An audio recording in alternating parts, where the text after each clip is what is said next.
baru. Sebelum itu, izinkan saya memperkenalkan diri. Saya Ada Wina sebagai narator cerita ini. Lalu, ada Daya Prada beserta para wayang kayonan.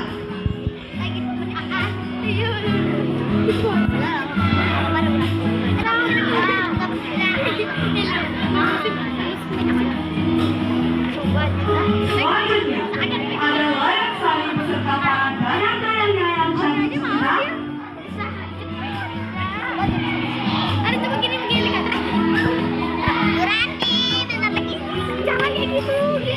Dan yang terakhir, ada raja kayangan beserta padi sambil.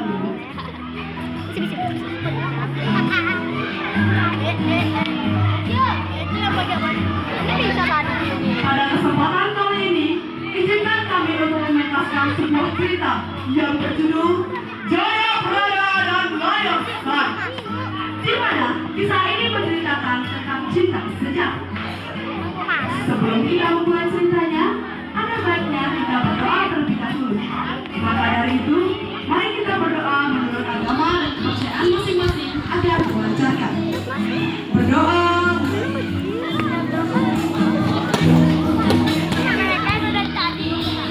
Berdoa selesai. Sekarang izinkan saya memulai cerita.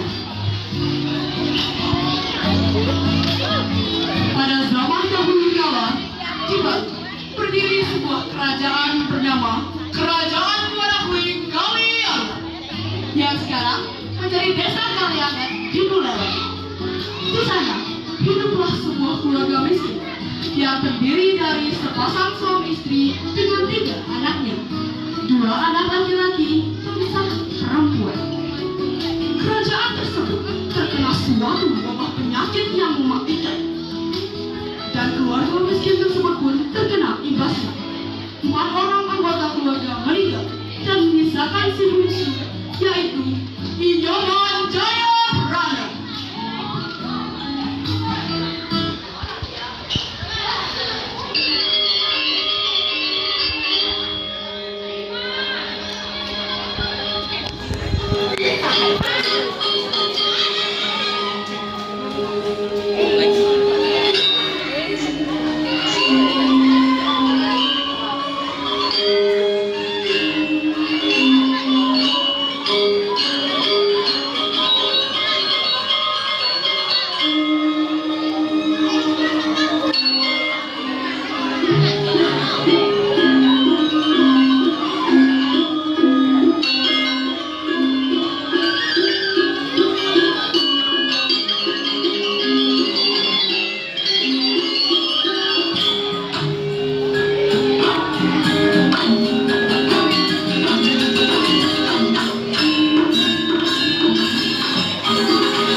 Setelah wabah penyakit tersebut menghabisi keluarganya, Jayaprana memberanikan diri dan meminta izin kepada Raja Kalyani untuk mengabdi kepada sang raja. Raja Kalyani yang sedang merasa sedih saat itu karena banyaknya warga kerajaan yang tewas, ia merasa ibanya tersentuh dan akhirnya menerima Jayaprana. Sejak saat itu, Jayaprana mengabdi kepada sang raja. Akan tetapi, ia tetap tinggal di rumah peninggalan orang tuanya. Setiap pagi, Jayaprana berangkat dari rumahnya menuju kerajaan dan menjalankan tugasnya sebagai abdi raja. Jayaprana yang mengabdi dan diasuh oleh raja tumbuh menjadi pemuda yang gagah dan rupawan. Ia juga memiliki hati yang lembut. Jayaprana merupakan abdi yang baik dan sangat rajin. Itu membuat sang raja sangat menyayanginya layaknya anak sendiri. Karena wajahnya yang rupawan, tidak sedikit para dayang-dayang di istana mengidolakannya. Karena hal itu, raja memerintahkan Jayaprana memilih salah satu dayang-dayang tersebut untuk diperistri. Namun, Jayaprana dengan penuh kerendahan hatinya menolak untuk memperistri salah satu dayang-dayang tersebut.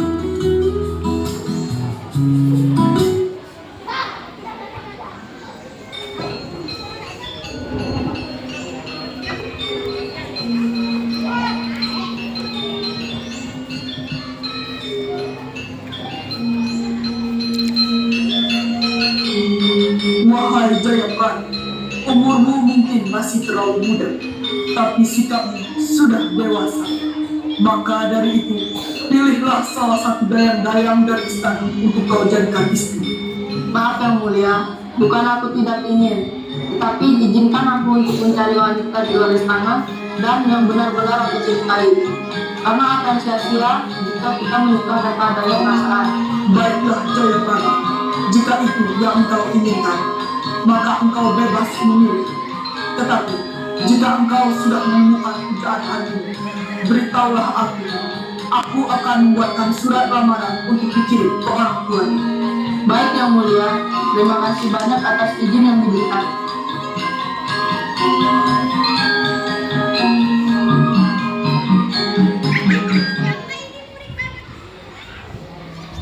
Jayaprana merasa lebih lega ketika ia diberi izin untuk mencari pujaan hati di luar istana.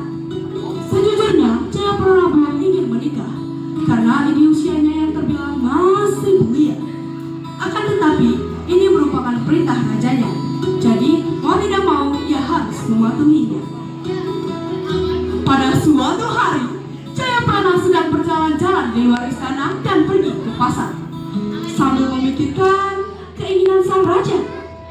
Dan sepertinya ini memang sudah ditakdirkan. Di saat sedang asyik berjalan-jalan, ia terpukau dengan satu orang wanita jelita yang ternyata merupakan anak dari seorang juru perdesa Banjar Sekar. Gadis jelita ini bernama Nikomang Layansari. Di sana, Jayaprana melihat Layansari yang sedang dengan para dayang-dayangnya.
Keesokan harinya, Jayaprana diperintahkan untuk menghadap raja. Setibanya di balai penghadapan, sang raja memberikan tugas untuk menginvestigasi masalah yang terjadi di Teluk Tring. Jayaprana yang selalu setia dengan sang raja menerima tugas tersebut, dan ia pulang ke rumah untuk memberitahu istrinya tentang kepergiannya ke Teluk Lima. Setelah diberitahu Jayaprana, Kalansari merasa khawatir dan sedih akan hal itu. Ia mencoba untuk mencegah Jayaprana agar tidak pergi.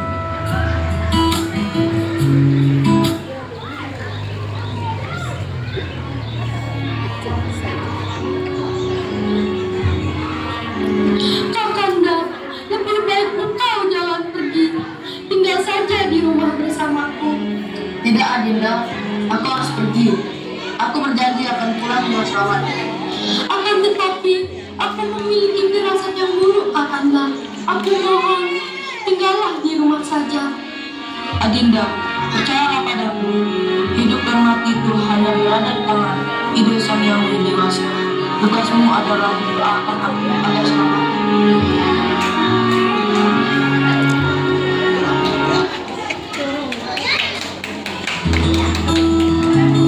Kalansari masih saja merasa khawatir, walaupun Jayaprana sudah berkata seperti itu.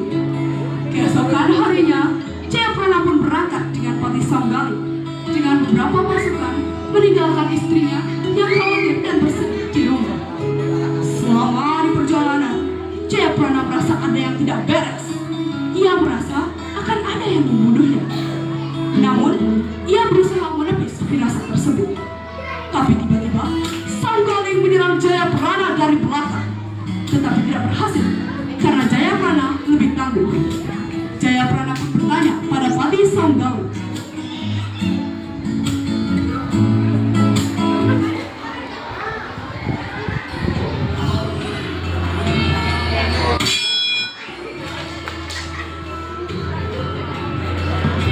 Wahai Pati Sanggaling, mengapa engkau tiba-tiba menyerangku begitu saja? Maaf Tuan, tetapi ini merupakan perintah dari Yang Mulia.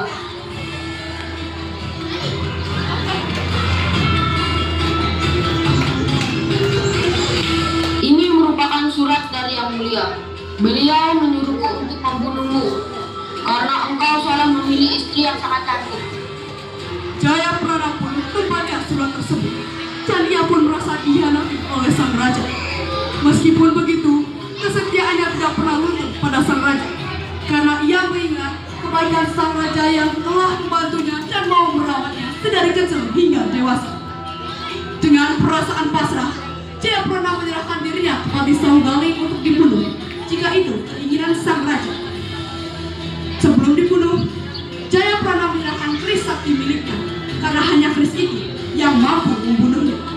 Tanpa ragu, Sanggaling pun menyerang Jayaprana dengan keris tersebut.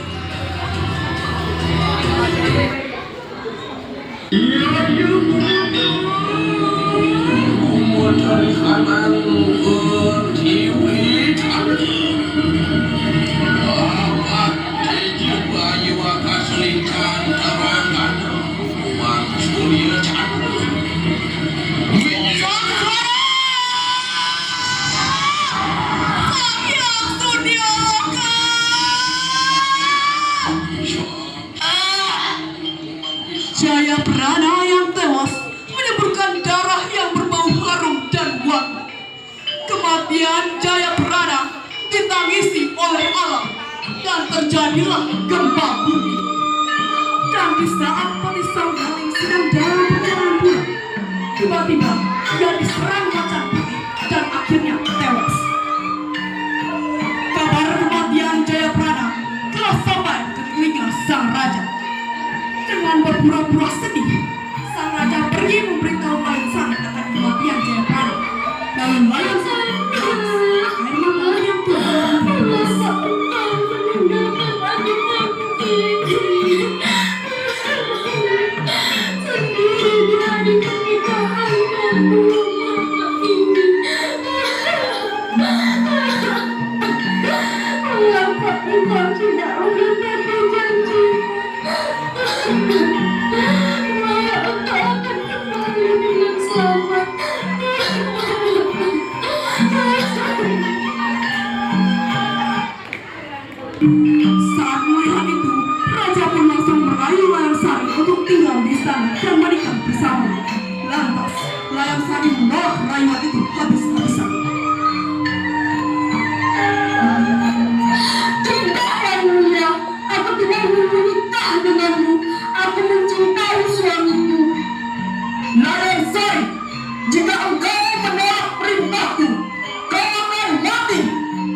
keris di pinggang sang raja dan menusuk dirinya sendiri hingga tewas.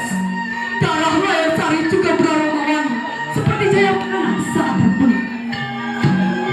Melihat hal tersebut, sang raja yang dibutakan cinta mulai menggila dan tidak bisa mengendalikan dirinya sendiri, dan akhirnya membunuh dirinya sendiri.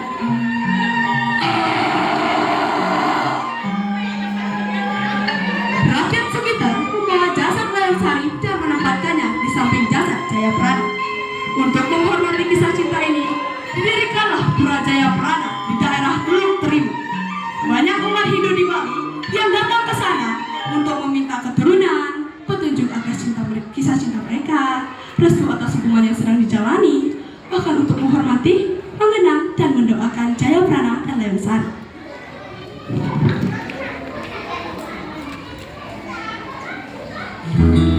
Demikian drama dari kelompok kami kali ini dengan para tokoh-tokohnya, yaitu Widya sebagai Layar Sari dan Tristan sebagai Jayaprana,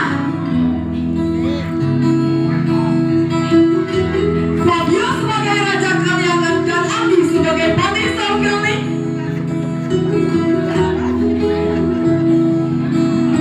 Marvin Revandino sebagai Tiga Wayang Kayona, dan yang terakhir, Airin Davina Dania sebagai